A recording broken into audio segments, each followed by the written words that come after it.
ఈ తెలంగాణ భవన్ నుంచి కూడా మీడియా ద్వారా ప్రజలందరికీ కూడా ఈ స్కామ్ ఏ విధంగా జరిగిందో వివరించారు.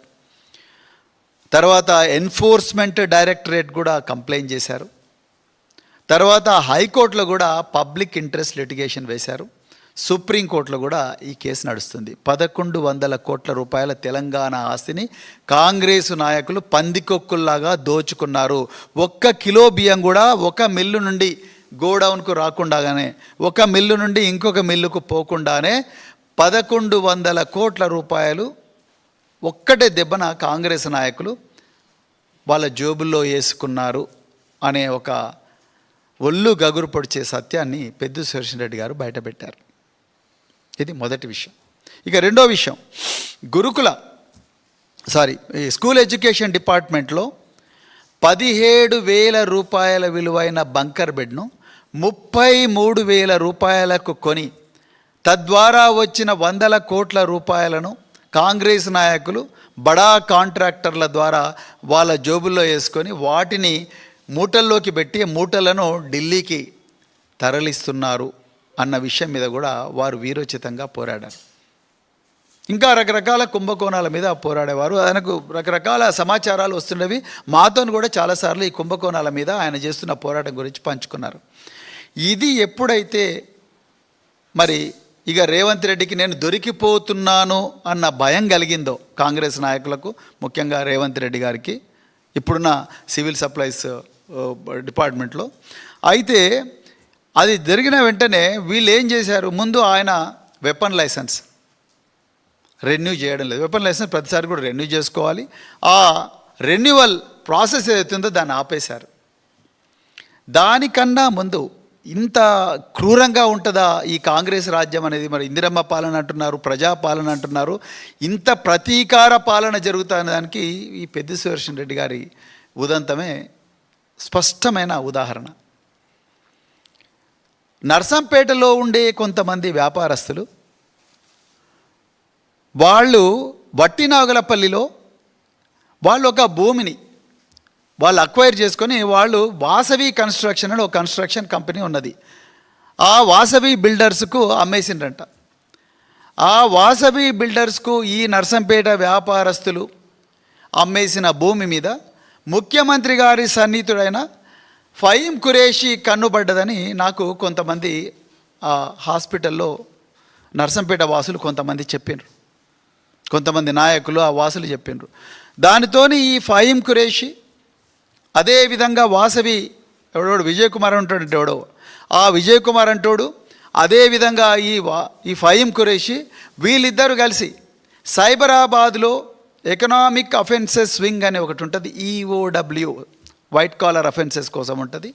ఆ EOWలో ఒక కేసు పెట్టించి ఆ విజయ్ కుమార్ అంటతోనే కంప్లైంట్ ఇప్పించి FIR రిజిస్టర్ చేయించి పెద్ద ఎత్తున కూడా నర్సంపేటలో సుదర్శన్ రెడ్డి గారికి సన్నిహితులైన వ్యాపారస్తులు ఎవరైతే ఉన్నారో ఆ వ్యాపారస్తులందరినీ కూడా రోజు పోలీసుని పిలిపించి వాళ్ళని టార్చర్ చేసి చివరికి ఆయన PROని కూడా టార్చర్ చేసి మీరు ఏమైనా చేయండి, పెద్ది సుదర్శన్ రెడ్డి పేరు చెప్పండి,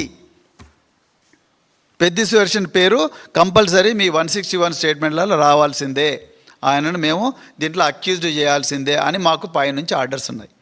పాపం ఈయన ఏం చేసిండు, అరే CV ఆనంద్ నాతో పాటు కమిషనర్ సివిల్ సప్లైస్గా పనిచేసిండు, కనీసం ఈయనకన్నా చెప్పుకుంటే మా బాధలు ఏమన్నా తీరుతాయేమో, ఎందుకంటే ఆయన అప్పుడు సివిల్ సప్లైస్ కార్పొరేషన్ చైర్పర్సన్, మా బాధలు ఏమన్నా తీరుతాయేమో అని చెప్పేసి నా CV ఆనంద్ గారికి ఫోన్ చేస్తే, సార్ నా చేతులు ఏమీ లేదు, అంతా కూడా ఫహీం ఖురేషీ లేకపోతే ముఖ్యమంత్రి కార్యాలయం చూస్తుంది, మాకు ఇదంతా ఏం సంబంధం లేదు అని చెప్పి ఆయన చేతులు కడుక్కున్నట్టుగా ఆయన చుట్టూ ఉన్న సన్నిహితులు ఆప్తులు ఆయనతో ఆయన పంచుకున్నట్టుగా వాళ్ళు నాకు ఈ 3-4 రోజులలో చెప్పారు.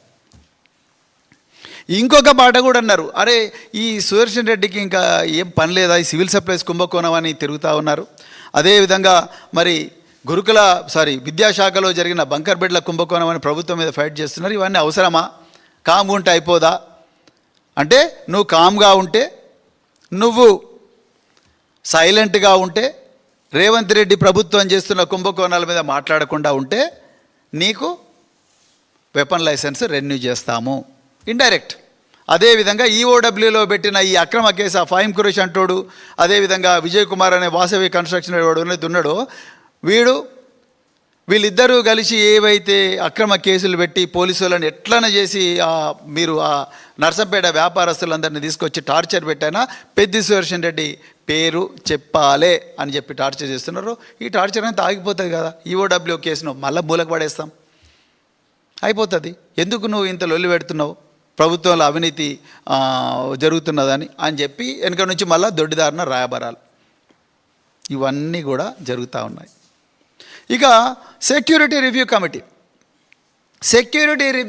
అని చెప్పి 2026లో ఏదైతే ఈ తెలంగాణ పోలీస్ డిపార్ట్మెంట్ పెట్టిందో రేవంత్ రెడ్డి గారి ఆదేశాల మేరకు డీజీపీ ఆయన ఇచ్చిన ఆదేశాలు ఈ డీజీపీ అమలు చేసి సెక్యూరిటీ రివ్యూ కమిటీ అని పెట్టినరో, ఈ సెక్యూరిటీ రివ్యూ కమిటీలో పెద్ది సుదర్శన్ రెడ్డి గన్మెన్ తీసేసిండ్రు.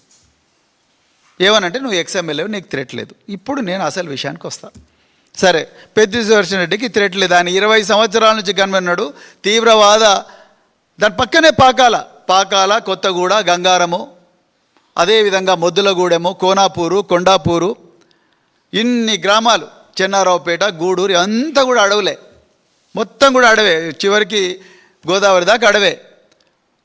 అడవుల్లో ఎప్పుడూ కల్లోలం జరుగుతూ ఉంటుంది. పక్కన ఛత్తీస్గఢ్ ఉన్నది, ఎప్పుడైనా మావోయిస్టులు రావచ్చు, ఎవరైనా రావచ్చు.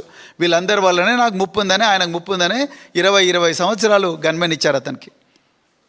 అలాంటి ఒక సీనియర్ నాయకుడికి సడన్గా గన్మెన్ తీసేస్తే పాపం మేము ఎట్లయితే కోర్టుకు పోయినాం ఆయన కూడా అట్లా పోయిండు. బీరం హర్షవర్ధన్ రెడ్డి నాగర్ కర్నూలులో పోయిండు, కొల్లాపూర్లో పోయిండు, ఈయన పెద్ది సుదర్శన్ రెడ్డి కూడా పోయిండు. వీళ్ళందరికీ కూడా కోర్టు స్టే ఆర్డర్ ఇచ్చి అసలు వీళ్ళకి ఏం ప్రాబ్లం ఉందో, వీళ్ళ ఎందుకు ముప్పు ఉన్నది, వీళ్ళు ఎందుకు అభద్రతా భావంతో ఉన్నారు అని చెప్పి కోర్టు కనుక్కోమని చెప్పారు. అంతవరకు స్టే ఇచ్చారు. మరి స్టే ఇస్తే వాపస్ పంపించిన గన్మెన్లను మళ్ళీ రిస్టోర్ చేయాలి కదా. ఈ ఆర్డర్ తీసుకొని వీళ్ళు వరంగల్ కమిషనర్ ఆఫ్ పోలీస్ దగ్గరికి పోతే, సార్ నా చేతిలో ఏమీ లేదు, అంతా కూడా ఇంటెలిజెన్స్ డిపార్ట్మెంట్ చూస్తున్నది. ఇంటెలిజెన్స్ డిపార్ట్మెంట్ ఎవరికి రిపోర్ట్ చేస్తుంది? ముఖ్యమంత్రికి రిపోర్ట్ చేస్తుంది. ఇప్పుడు ఈయన ముఖ్యమంత్రి పోయి ఎన్ని అడగాలి? ముఖ్యమంత్రిని అడగాలనుకుంటే ఇగో ఇవన్నీ చెప్తాడు. ఏవి?